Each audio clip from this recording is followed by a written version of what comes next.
আমার 2015 সাল থেকে আমি রাজনৈতিক প্রশিক্ষক হিসেবে কাজ করছি, ন্যাশনালি, ইন্টারন্যাশনালি, অনলাইন অফলাইন সব জায়গাতেই।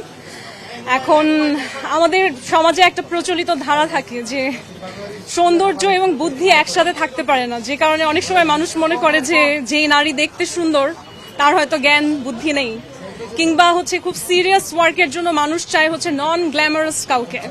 সো আমার দীর্ঘদিন ধরে একটা প্রচেষ্টা ছিল সমাজে এটা স্ট্যাবলিশ করার যে নারীর সৌন্দর্য এবং নারীর জ্ঞান দুইটাই সম অবস্থান করতে পারে। এটা it's not mutually exclusive, it can exist together.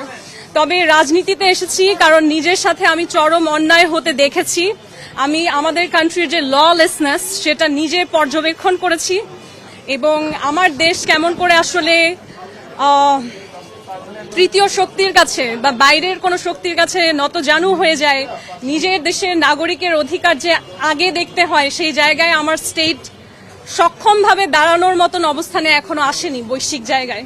তখন আমার কাছে মনে হয়েছে যে আসলে সারা বিশ্বের রাজনীতি শিখে কি লাভ, যখন নিজের দেশের রাজনীতির যে অবস্থান সেটাই শক্ত না, যখন কূটনৈতিকভাবে বাংলাদেশ সেই শক্তিশালীভাবে দাঁড়িয়ে বলতে পারে না যে আমার দেশের নাগরিকের সুরক্ষা আমার কাছে আগে। আমরা অন্য দেশে দেখি যে আপনার মহৎ কোনো ব্যক্তি বা বিশাল কোনো পুরস্কার জয়ী কিংবা শিল্পপতি কিংবা সরকারের কোনো লোক হবার পর আমার অধিকার নিশ্চিত হবে, এমন প্রয়োজন হয় না। সেখানের একজন সাধারণ নাগরিক পাবলিক ট্রান্সপোর্ট ব্যবহার করে, সাধারণভাবে পথে ঘাটে হেঁটে বেড়ায়, তাকে কেউ হুটহাট গুলি করে না, সে নিরাপদ থাকে, নারী হিসেবে তাকে কেউ হেনস্থা করে না, এটাই স্বাভাবিক। কিছু হয়তো অস্বাভাবিক ঘটনা থাকে, সেটা খুবই সীমিত। কিন্তু আমার বাংলাদেশে কেন যেন বারবার আমরা এত যুদ্ধ করি, এত গণ অভ্যুত্থান করি, তারপর আমাদের নাগরিক অধিকার, বেসিক হিউম্যান রাইটসটাই আমরা নিশ্চিত করতে পারি না। আমি রাজনীতিতে এসেছি কারণ নিজের জন্য ন্যায়ের কথা বলতে বলতে, প্রতিবাদ করতে করতে আমি বুঝতে পেরেছি শুধু আমার একার জন্য করলে হবে না। যখন আমার পুরো বাংলাদেশকে আমি এক করতে পারবো, আমরা সবাই মিলে ন্যায়ের জন্য লড়বো, তখনই আসলে আমার দেশ কূটনৈতিকভাবে শক্তিশালী হতে পারবে। ধন্যবাদ। হিরন আরও মিনারেল ওয়াটার মাত্র 50 পয়সায় প্রতি লিটার।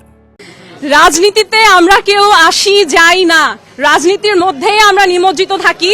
রাজনীতিবিদ হয়তো রাজনীতি নিয়ে বেশি কথা বলে, মেইন স্ট্রিমে এসে আপনাদের সামনে ক্যামেরার সামনে দুটো স্লোগান দেয়, কিন্তু আমার দেশের এবং পৃথিবীতে যত মানুষ আছেন প্রতিটি মানুষ রাজনীতির মধ্যেই অবস্থান করেন, সেটা আপনি কনসিয়াসলি হোক সাবকনসিয়াসলি হোক।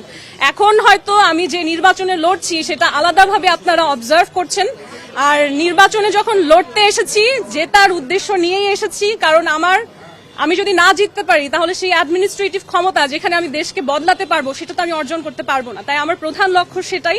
আর কাউকে আমি কম্পিটিশন মনে করি না, বরঞ্চ অন্যদের কাছ থেকে শেখার চেষ্টা করছি। যাদেরকে আমার সাথে আছেন বা আমার অপোজিশনে আছেন তাদের কাছ থেকে কতটুকু শেখা যায়, তারা কি স্ট্র্যাটেজিস নিয়ে আগে সফল হয়েছেন সেটা বোঝার চেষ্টা করছি। এবং আমি মনে করি বাংলাদেশের মানুষ নতুনত্ব চায়, তারা একঘেয়েমিতে পড়ে গিয়েছে, তারা এক জিনিস আর দেখতে চায় না, এবং তারা আসলেই এমন মানুষ চায় যে ব্যতিক্রমী এবং নির্ভয়ে নিজের কথা বলতে পারে। কারণ যেই মানুষ নির্ভয়ে নিজের কথা বলতে পারে না, নির্ভয়ে সমাজে অন্যায়ের প্রতিবাদ করতে পারে না, তার কাছে যদি আপনি পৃথিবীর সব ক্ষমতাও দেন তখনও সে অন্যায়ের প্রতিবাদ করবে না। কারণ যার স্বভাবেই সেটা নেই তাকে আসলে ক্ষমতা দিয়েও লাভ নেই। তো আমার প্রধান উদ্দেশ্য এটাই, দেশের জন্য কাজ করব। যদি জিতে যাই আলহামদুলিল্লাহ, কিন্তু আমার এই প্রত্যয়টা স্থায়ী হবে ইনশাআল্লাহ। ঢাকা 8 আসন, ট্রাক মার্কা, গণ অধিকার পরিষদ থেকে আমি মেঘনা আলম।